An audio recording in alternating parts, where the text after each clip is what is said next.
He ruled an empire built on shadows and blood. She vanished without a trace, taking with her the only thing that could make him human again.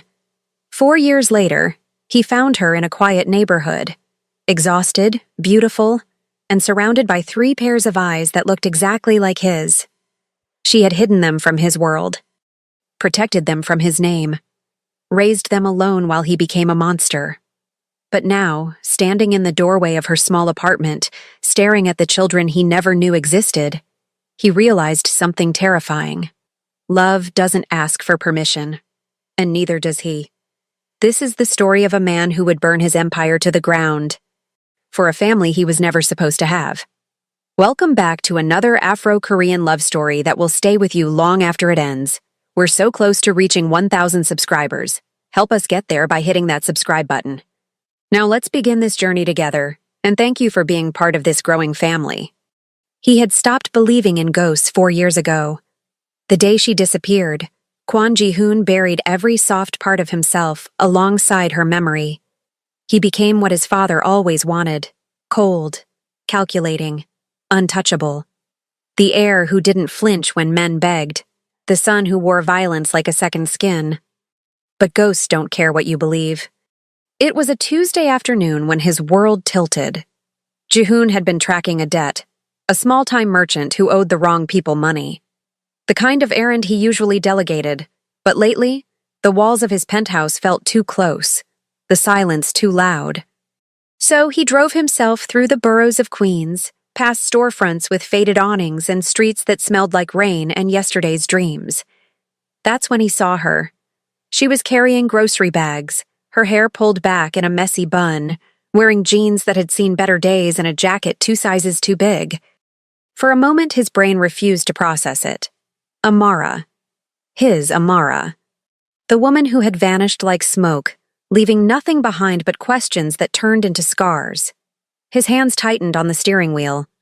4 years. 4 years of searching, of hiring investigators who came back empty-handed, of waking up in the middle of the night convinced he'd imagined her entirely. And here she was. Alive. Real. Crossing the street like she hadn't destroyed him. Ji-hoon parked 3 blocks down, his heart doing something it hadn't done in years. Racing. He followed on foot, keeping his distance, watching as she turned into a narrow street lined with modest apartment buildings. She climbed the steps of a brick walk-up, fumbling with her keys, and that's when he heard them. Laughter. High-pitched, joyful, unmistakably young. The door swung open and 3 children spilled out onto the landing. Boys. Identical. Maybe 3 years old, with round faces and dark hair that fell across their foreheads in a way that made Ji-hoon's breath catch. Because he knew that hair. He saw it every morning in the mirror. "Mommy!" they chorused, tiny hands reaching for her legs, her bags, her attention. Amara knelt down, her face transforming into something so tender it hurt to witness. She kissed their foreheads one by one, murmuring words he couldn't hear but could feel in his chest. Soft, loving, exhausted. Ji-hoon stood frozen on the sidewalk, 20 feet away and a lifetime distant. 3 boys, 3 years old. 3 faces that were impossible to deny. The math was brutal and immediate. She had been pregnant when she left, carrying his children while she ran from him, from his name, from everything he represented. She had given birth alone, raised them alone, and he had spent 4 years becoming exactly the kind of man she'd been right to fear. One of the boys looked up suddenly, his gaze sharp and curious. For a heartbeat, father and son stared at each other across the distance. The child's eyes were dark, intelligent, unsettlingly familiar. Then Amara scooped him up, ushering all 3 inside, and the door closed with a finality that felt like a verdict. Ji-hoon stood there until the streetlights flickered on, until the temperature dropped and his breath became visible in the autumn air, until the only thing left was the truth, cold and undeniable. He was a father, and she had made sure he would never know. His phone buzzed. Yoon-suk, his second in command. "Boss, the meeting with the Italians is in an hour." Jihoon's voice came out steady despite the earthquake inside him. Cancel it. Sir? I said cancel it. Cancel everything for the next week. Silence on the other end. Then, carefully. Is everything all right? No. Nothing would ever be all right again. I'll call you back, Jihoon said and hung up. He looked up at the building, 4th floor, 2nd window from the left, where a light had just turned on. He could see movement behind the curtains. Her shadow, their shadows. 4 years ago, Amara had chosen to disappear rather than stay with him. She had looked at the man he was becoming and decided their children deserved better. And maybe she'd been right. Maybe the Kwon Jihoon of 4 years ago would have turned those boys into weapons, heirs to an empire built on broken bones and buried secrets. But standing here now, watching the only woman he'd ever loved, read bedtime stories to children who had his face, his blood, his impossible second chance, Jihoon made a decision that would change everything. He wasn't going to let her run again. But he also wasn't going to be the monster she'd fled from. Even if it meant burning down everything his father built. Even if it meant destroying the only version of himself he knew how to be. He pulled out his phone and made a call. Yoon-suk, I need a full background check on an address in Queens, and I need it quietly. Who are we looking into? Jihoon's jaw tightened. The future. Amara couldn't sleep. She stood at her kitchen window, watching the street below, her hands wrapped around a mug of cold tea. Something felt wrong.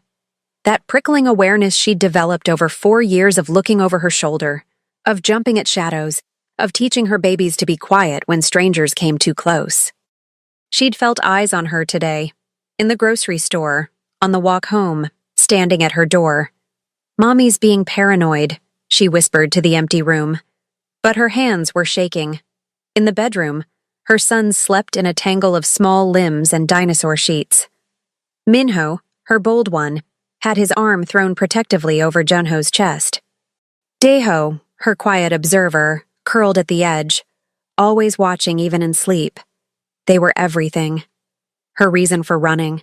Her reason for surviving 3 jobs and 60-hour weeks and an apartment that leaked when it rained. They were also undeniably Jihoon's. She saw him in every stubborn tilt of their chins, every intelligent flash in their eyes, every moment they went silent and calculating instead of crying. Kwon genetics were apparently stronger than her prayers. Amara closed her eyes against the memory of him. The way he'd looked at her the last time, like she was the only clean thing in his dirty world. The way his hands had been gentle even when the rest of him was learning cruelty. She'd loved him desperately, destructively, right up until the moment she realized love wouldn't save him from what he was becoming. So she'd run. Found out she was pregnant 2 weeks later, and decided her children would never know the weight of the Kwon name. Her phone buzzed. A text from Mrs. Chen, her neighbor. Saw a man watching your building today. Fancy car. Didn't belong here. Amara's blood went cold. No, not yet. Not now. She'd been so careful. She grabbed her phone with trembling fingers and pulled up the burner app she'd installed years ago, the one connected to every security camera on her block, a paranoid investment that had taken 2 months of saved tips. Her building's entrance. Nothing. The side alley. Empty. The parking lot across the street. Her heart stopped. A black sedan. Windows tinted. Exactly the kind of car that followed Jihoon like a shadow in the old days. It had been there for 3 hours, according to the timestamp. Amara's mind raced. Options. She'd planned for this. She had go bags hidden in 3 locations. Cash sewn into the lining of her winter coat. A friend in Detroit who'd take them in, no questions asked. But running meant leaving the only stability her sons had ever known. Their preschool. Their routine. The small life she'd bled to build. A knock at the door shattered the silence. Amara froze. It was 11 p.m. Nobody knocked at 11 p.m. unless... Amara. His voice. Quiet, controlled, devastating. I know you're awake. I can see your shadow. Her legs almost gave out.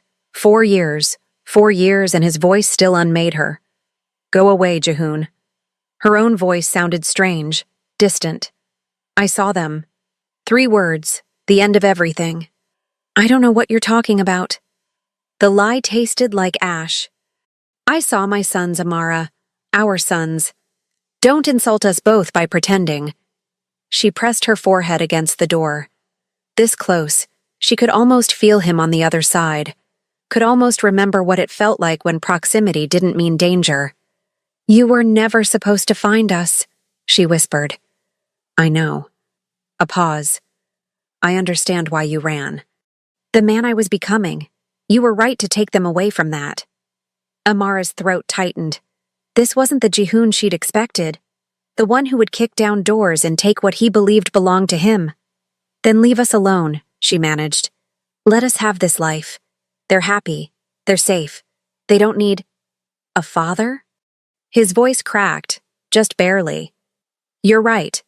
They don't need the crime lord, the heir, the monster. Silence. But maybe they need the man who would give up his empire to know their names. She couldn't breathe. Jihoon? I'm not here to take them from you. Steady, certain. I'm here to ask if there's any version of the future where you let me try to be what they deserve. What you deserved 4 years ago before I lost myself. Amara closed her eyes. Behind her, in the bedroom, one of the boys whimpered in his sleep. Minho, probably. He had nightmares sometimes. Inherited anxiety she suspected came from carrying her fear in the womb.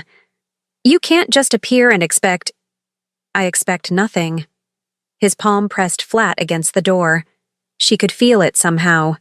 The heat of him. But I'm asking for everything. A chance. Supervised. Slow. Whatever terms you need. Your family will never allow it.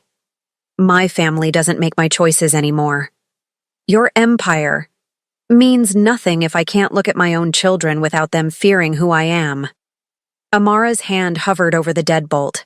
This was insane, reckless. Everything she'd run from. But he'd said our sons like a prayer. Like a man standing in the ruins of his kingdom, finally understanding what actually mattered. One chance, she heard herself say. You scare them, you pressure them, you bring your world anywhere near them. We disappear. And this time, you'll never find us.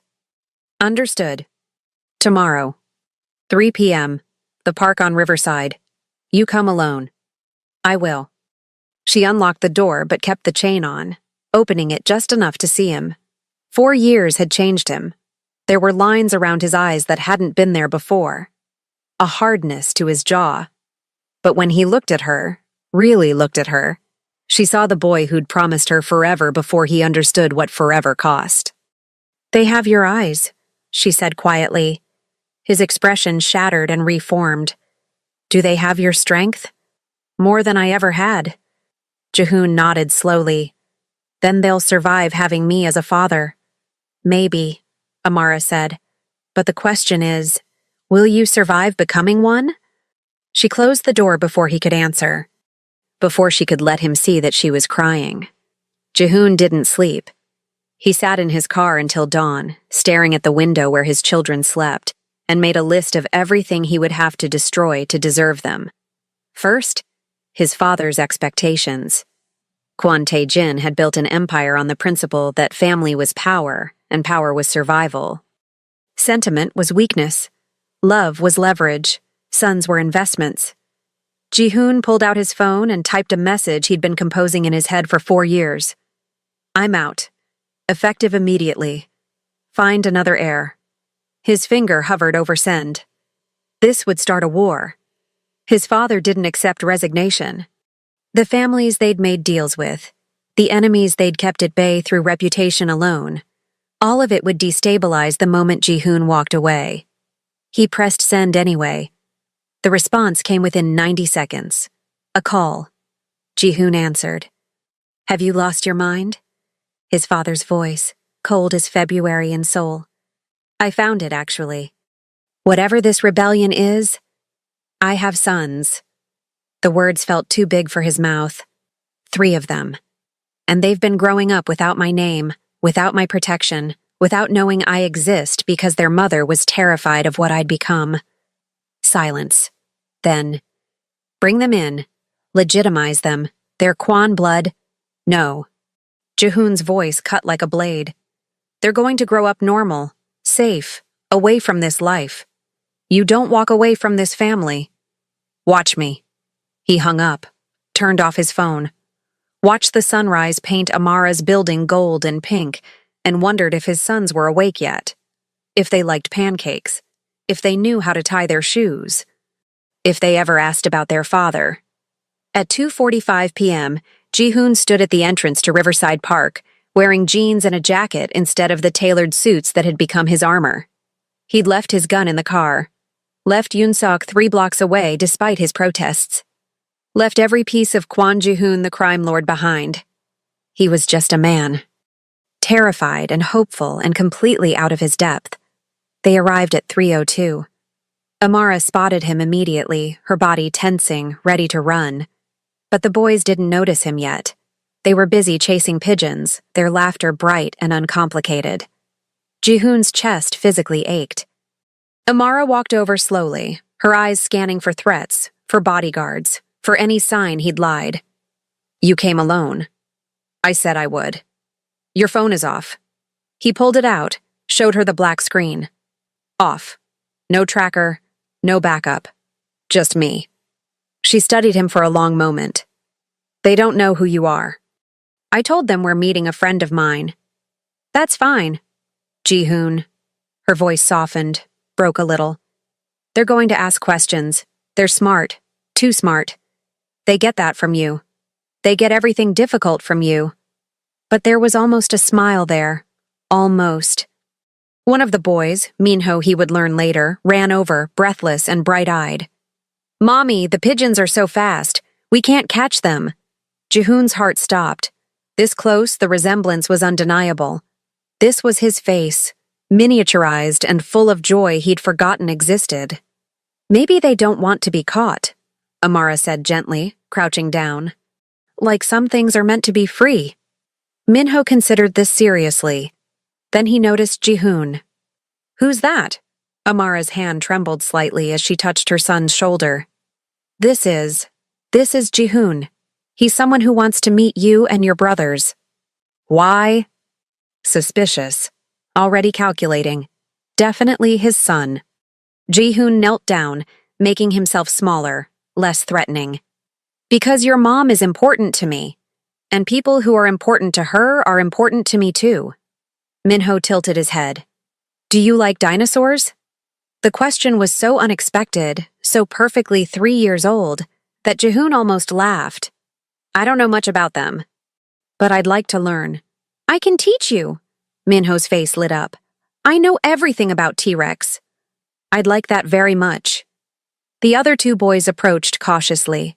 Junho hid partially behind Amara's leg. Daeho just stared, quiet and assessing. That's Junho and Daeho, Amara said softly. They're more shy. Jihoon looked at each of them, memorizing their faces, the way they moved, the constellation of tiny details that made them real. It's nice to meet you. All of you. You talk funny, Junho whispered. I'm from Korea originally, Jihoon explained. Sometimes my accent comes through. Mommy says we're part Korean too, Minho announced proudly. But we've never been there. Jihoon glanced at Amara. She was watching him with an expression he couldn't quite read, fear and hope tangled together, waiting to see if he would shatter this fragile moment. Maybe someday we could go together, Jihoon said carefully. If your mom says it's okay. Can we, Mommy? All 3 chorused. Amara's eyes glistened. Maybe. Someday. They spent an hour in the park. Jihoon learned that Minho never stopped talking, that Junho had a gap-toothed smile that could power cities, that Daeho communicated more through looks than words, but saw everything. He learned they loved chicken nuggets and hated naps, and had memorized every episode of their favorite cartoon. He learned that being a father wasn't about legacy or empires or continuing bloodlines. It was about sitting in the grass while a 3-year-old explained why pterodactyls were technically not dinosaurs, and feeling like your entire life had been building toward this single, perfect, ordinary moment. When it was time to leave, Minho hugged him spontaneously, just wrapped his small arms around Jihoon's leg and held on. Jihoon looked at Amara over their son's head, and she was crying silently. "Can we see you again?" Minho asked. Jihoon's voice barely worked. "If your mom says yes." 3 pairs of identical eyes turned to Amara, waiting, hoping. She wiped her face and nodded. "We'll see." It was the best thing anyone had ever said to him. As they walked away, Daeho looked back once, studying Jihoon with that too-old expression. Then he took his mother's hand and whispered something Jihoon couldn't hear. Later, Amara would tell him what he'd said. "That man has sad eyes like yours, Mommy." Jihoon stood in the park until they disappeared. Then he turned his phone back on.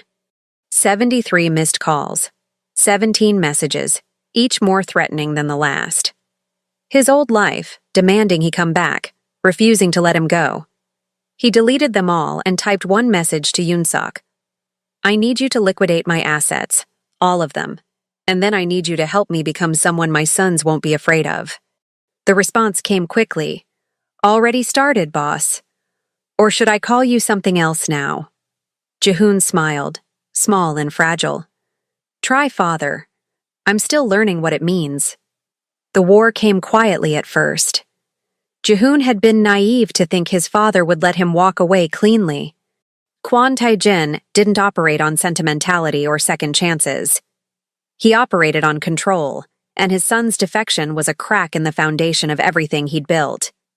It started with surveillance, black cars that appeared on Amara's street, always different models, always watching. Then came the questions, neighbors asking about the well-dressed man who'd been visiting, Mrs. Chen mentioning that someone had offered her money for information about the single mother on the 4th floor. Amara noticed immediately. 4 years of running had made her fluent in the language of danger. "They're closing in," she said when Jihoon arrived for his 4th visit. She wouldn't let him pass the building's entrance anymore, conducting their conversations in whispers while the boys played upstairs with a babysitter. "Your family?" "Yes. No point in lying. My father wants to meet them. Bring them into the fold." Her face went pale. "Absolutely not. I know. I'm handling it." "Handling it how, Jihoon?" Her voice rose, sharp with panic. "You can't negotiate with men like that. I know. I watched you become one of them." The words hit like a physical blow, but he took it because she was right. He had been exactly that kind of man. The kind who took what he wanted and called it legacy. "I'm liquidating everything," he said quietly. "The businesses, the properties, my stake in the family operations. I'm leaving nothing he can use as leverage. That won't stop him. No." Jihoon met her eyes. "But it'll buy us time. And I'm using that time to make sure you and the boys have protection, real protection. Not my father's kind, the legal kind. Documentation, new identities if necessary, a way out that doesn't involve running blind." Amara wrapped her arms around herself. "I can't keep living like this. Looking over my shoulder, teaching them to be afraid." "I know." He wanted to touch her, to pull her close the way he used to when the world got too heavy. But that right had died the day she left. "Give me 2 weeks. I have people working on something. If it works, my father won't be able to touch any of you without destroying himself in the process." "And if it doesn't work?" Jihoon's jaw tightened. "Then I'll do what I should have done 4 years ago. I'll make a choice between my family's empire and my actual family." "You already made that choice when you walked away." "No," he said softly. "I made it when I saw Minho smile. Everything after that has just been logistics." Upstairs, through the window, they could hear the boys laughing.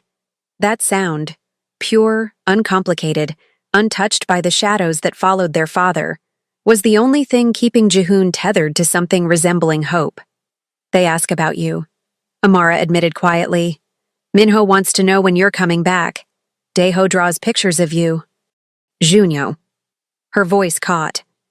"Junho told his teacher he has a dad now. I didn't correct him." Jihoon closed his eyes against the weight of it. "What did you tell them about me?" The truth. That you're trying very hard to be the person they deserve. And if I fail?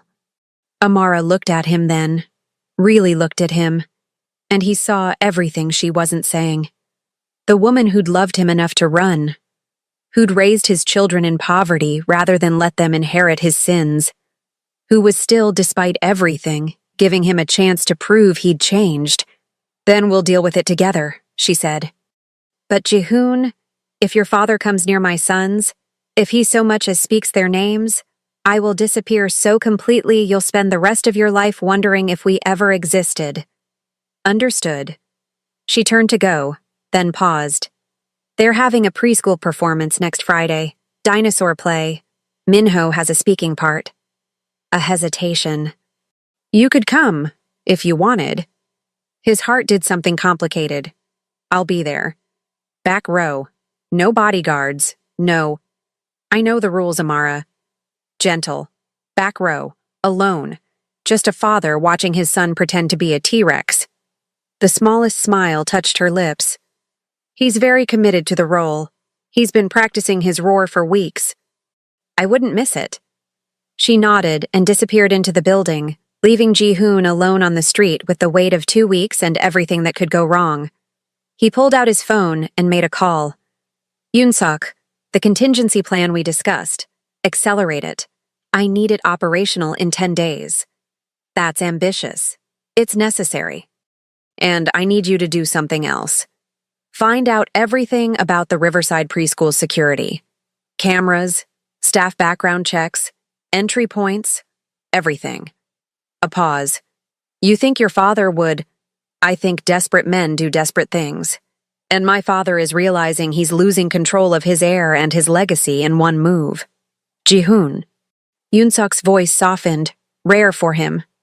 You know if this goes sideways, if you're really asking me to help you burn down everything we built. I know what I'm asking. Then I'm in, all the way. Those kids deserve better than what we came from. Jihoon felt something in his chest loosen. Loyalty built on blood and fear was worthless. But loyalty chosen freely, with full knowledge of the cost? That was worth dying for. Thank you, brother. Don't thank me yet. Your father just put out word that he's calling a family meeting. All the heads. He's going to make an example of your defection. Let him. I stopped being afraid of him the moment I became a father myself. He hung up and looked back at the building. 4th floor, 2nd window, where a light burned warm against the encroaching dark. Where 3 boys who carried his face and his blood were learning what it meant to be loved without conditions. Where a woman who'd had every reason to hate him was somehow, impossibly, giving him a chance at redemption. Jihoon had spent his whole life believing power meant control. That strength meant never bending. That family meant duty and legacy and sacrifice. But standing here, watching his children's window, he finally understood what his father never would. Real power wasn't making people fear you. It was having something worth losing. Someone worth changing for.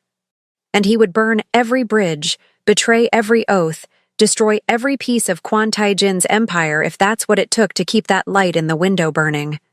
2 weeks. He had 2 weeks to become someone his sons could be proud of. The countdown had already begun. The preschool performance was chaos in the best way.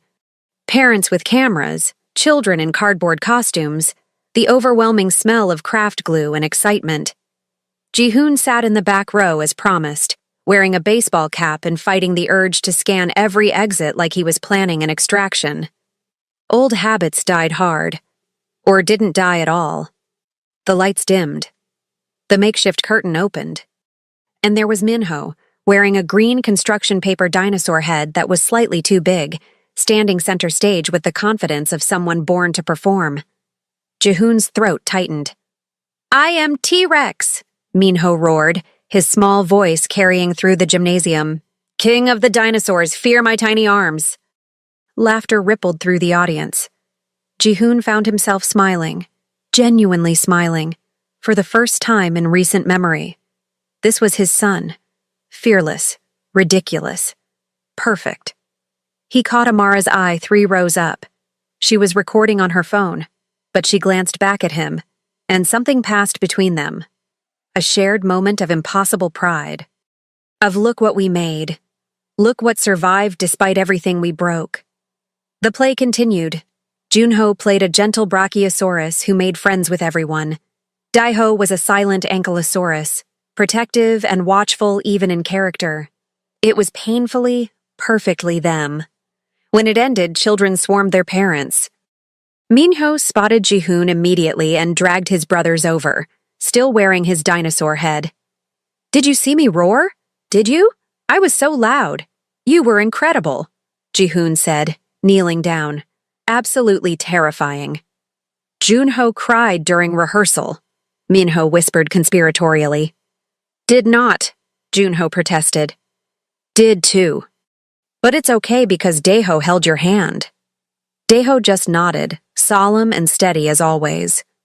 Jihoon looked at the three of them, his sons, his second chance, his reason for everything, and felt something crack open in his chest. "I'm proud of all of you. You worked so hard." "Are you coming to dinner?" Minho asked hopefully. "Mommy's making spaghetti." Jihoon glanced at Amara, who had approached quietly. "Is that allowed?" She hesitated, then nodded. "You've earned it." But Jihoon, "I know, no business, no phones, just dinner." "Just dinner," she agreed. The walk to her apartment felt surreal. Jihoon carrying grocery bags while three small boys chattered about dinosaurs and what kind of powers each species would have if they were superheroes. Amara beside him, close enough that their hands almost touched, far enough that the distance felt intentional. This was normal. This was what people did. Families. The apartment was small but warm, filled with children's drawings and mismatched furniture and the kind of lived-in chaos that money couldn't buy. Jihoon had spent his life in spaces designed to intimidate, marble and sharp angles and rooms big enough to echo. This was different. This was home. Dinner was loud. Minho talked non-stop. Junho spilled his juice twice. Daiho watched Jihoon carefully, still deciding if he was trustworthy. And Amara. She laughed at something Minho said. Really laughed. And Jihoon remembered why he'd fallen in love with her in the first place. She saw light where he only saw shadows. She chose hope when he would have chosen control. After the boys went to bed, Jihoon helped clean up. They worked in comfortable silence, the kind that only comes from once knowing someone completely. "They love you already," Amara said finally, drying dishes. "It scares me how easily they let you in. Should I pull back?" "No." She set down the towel. "That's not what scares me. What scares me is, what happens when your father makes his move, when he decides those boys are Quan property and comes to collect?" Jihoon leaned against the counter. "He can't, not legally. They don't have my name. No documentation ties them to the family." "You think that matters to him?" "No. Honest. But it matters to the federal prosecutor who's been building a RICO case against him for 3 years. The one I've been feeding information to." Amara's eyes widened. "You're testifying in exchange for complete immunity and witness protection for you and the boys, if you want it." The silence stretched, heavy with implications. "You'd betray your own father?" "He stopped being my father the day he told me sons were assets, not children." Jihoon's voice was steady. "I'm choosing my actual family, the one I want to deserve. Jihoon, he'll try to kill you. Let him try." He met her gaze. "I spent 4 years becoming exactly what he wanted, cold, ruthless, empty. And then I saw you with our sons, and I realized I'd rather die trying to be someone they could love than live as someone they'd fear." Amara pressed her hands to her face. "This is insane. I know. You're asking me to trust you, after everything. I am. What if you're lying? What if this is some elaborate—" Jihoon pulled a folder from his jacket, the one he'd been carrying all night, waiting for this moment. "These are the protection documents, new identities, bank accounts I can't access, a house in Portland under your name. Everything you need to disappear if I'm lying, if I fail, or if I die." She took the folder with shaking hands, flipping through pages of legal documents, bank statements, property deeds. "You gave me everything," she whispered. "No, I gave you the tools to leave. Again. If you need to." He stepped closer. "But I'm asking, begging for you to stay. To let me prove I'm more than my father's son. That I can be theirs." Amara looked up at him, eyes bright with tears. "They already think you are. And you?" The question hung between them, weighted with 4 years of absence and pain, and all the versions of themselves they'd killed to survive. "I think," she said slowly, "that you're the first person who ever chose me over power. And I don't know what to do with that." "You don't have to do anything." Jehoon's voice was rough. "Just, don't run. Not yet. Give me time to finish this, to make sure you're all safe. Then if you want to leave, if you want to take them far away from anything connected to my name, I'll help you go." "You'd let us leave?" "I'd hate it." "Raw?" "Honest. But I'd let you. Because their safety matters more than my redemption." Amara set the folder down and did something that stopped his heart. She reached out and touched his face, her palm warm against his cheek. "You're not the same man I left." "No, I'm not." "Good." Her thumb traced his jaw. "Because I couldn't love that man anymore." "But this one? The one who sits in the back row and learns about dinosaurs and gives up empires?" Her voice broke. "This one scares me. Because I could fall for him all over again." Jehoon covered her hand with his. "Would that be so terrible?" "Yes. Because if your father destroys you, he'll destroy me too. And our sons need at least one parent who survives. Then we'll both survive." He pressed his forehead to hers. "Together. Like we should have from the beginning." For one moment, they stood there. Two people who'd chosen each other once, lost each other, and were slowly, painfully finding their way back. Then Jihoon's phone buzzed. Once. Twice. Emergency pattern. He pulled away, checking the screen, and his expression went dark. "What is it?" "My father just moved up the family meeting. Tomorrow. He knows about the prosecutor. Someone talked." Amara went pale. "What does that mean?" Jihoon was already moving, making calls, shifting into the mode that had kept him alive in a world built on violence. "It means we're out of time." The family meeting was held in the place where all Quan decisions were made. A private room in a restaurant his grandfather had bought 40 years ago, back when the empire was still small enough to feel like family instead of industry. Jihoon arrived alone. No bodyguards, no Yoonsok. Just him and the choice he'd already made. His father sat at the head of the table, flanked by uncles and cousins and all the men who'd built their lives on Quan power. They watched Jihoon enter with expressions ranging from curiosity to barely concealed contempt. "Sit," Quan Taijin commanded. Jihoon remained standing. "I won't be long." "You'll sit when your father tells you to sit." "You stopped being my father when you told me my sons were bargaining chips." Calm, final. "I'm here as a courtesy, to tell you in person what I've already set in motion." The temperature in the room dropped. "You dare—" "I've given federal prosecutors everything." Jihoon's voice cut through the beginning of his father's rage. "Names, dates, financial records, shipping routes, every illegal operation you've run for the past 15 years. In exchange, my sons and their mother receive full immunity and protection. They'll never be touched by this family's sins." Chaos erupted. Men shouting, chairs scraping. His father's face transforming into something ugly and ancient. "You betray your own blood for a woman and some bastards—" "Don't!" Jihoon's voice dropped to something deadly. "Don't call them that. They're more legitimate than anything you've built, because they were made from love, not leverage." "Love?" His father laughed, harsh and bitter. "You sound like your mother before she learned her place." "My mother died afraid of you. Died small and quiet and beaten down by a man who confused fear with respect." Jihoon stepped forward. "I won't do that to Amara. I won't do that to my sons. So yes, I'm betraying you, gladly, completely. And when they lock you away, I'll sleep better than I have in years. His uncle spoke up, trying diplomacy. Jihoon, think about what you're throwing away. The empire, your inheritance, is built on bones and broken promises. You want it? Take it. Divide it among yourselves. I want no part of it. You think you can just walk away? His father stood, trembling with rage. You think I'll let you destroy everything I built? You don't have a choice. The prosecutors move in 72 hours.